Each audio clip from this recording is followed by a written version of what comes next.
सत साहिब। हे मेरे मन कब भजोगे सत्यना। हे मेरे मन कब भजोगे सत्यना। बालापन सब खेल गमायो ज्वानी में व्याप्यो का। मैं बालापन सब खेल गमायो ज्वानी में व्यापो का। मैं वरद भयो तन कांपण लाग्यो लटकण लाग्यो चा। मैं वरद भयो तन कांपण लाग्यो लटकण लाग्यो चा। मैं हे मेरे मन कब भजोगे सतना।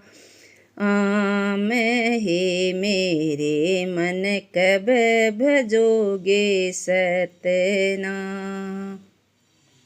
लाठी टेक चलत मार्ग में सयो जात नहीं घाम। मैं लाठी टेक चलत मार्ग में सहो जात नहीं घाम। कानन बहरे नयन नहीं सूझे दांत बहे बेकाम। मैं कान बहरा नैन सूझ नहीं दांत बहे बेकाम।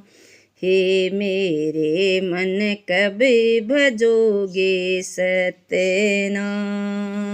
मैं हे मेरे मन कब भजोगे सतना। घर की नारी विमुख हो बैठी पुत्र करत बदना। मैं घर की नारी विमुख हो बैठी पुत्र कर बदना। बरात है बिरथा बूढ़ा अटपट आठोया। मैं बरी बरात है बिरथा बूढ़ा अटपट आठोया। हे मेरे मन कब भजोगे सतना। मैं हे मेरे मन कब भजोगे सतना।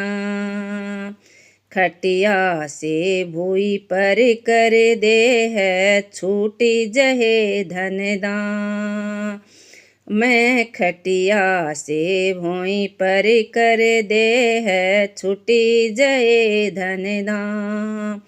कहे कबीर का है तब करियो पैरो यम से काम।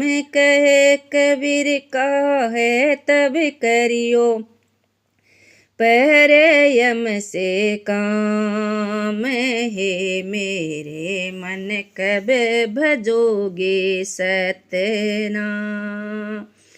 हे मेरे मन कब भजोगे सतना।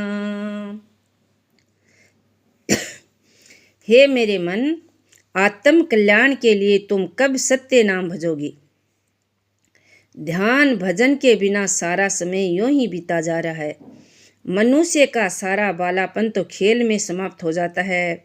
जवानी में उसको काम विषय घेर लेता है, फिर बूढ़ा होने पर उसका दुर्बल शरीर कांपने लगता है और त्वचा ढीली होकर लटकने लगती है।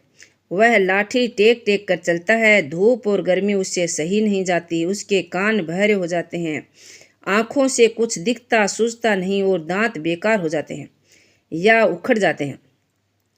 ऐसी दयनीय वृद्धावस्था में घर की स्त्री भी विमुख हो बैठती है, वह विरोधी बन जाती है। पुत्र कुछ से कुछ बताकर बदनाम करते हुए कहता है कि यह बूढ़ा व्यर्थ में आठों पहर बड़बड़ाता है। ऐसे ही समय बीतते बीतते एक दिन अकस्मात मृत्यु का क्षण आ जाता है।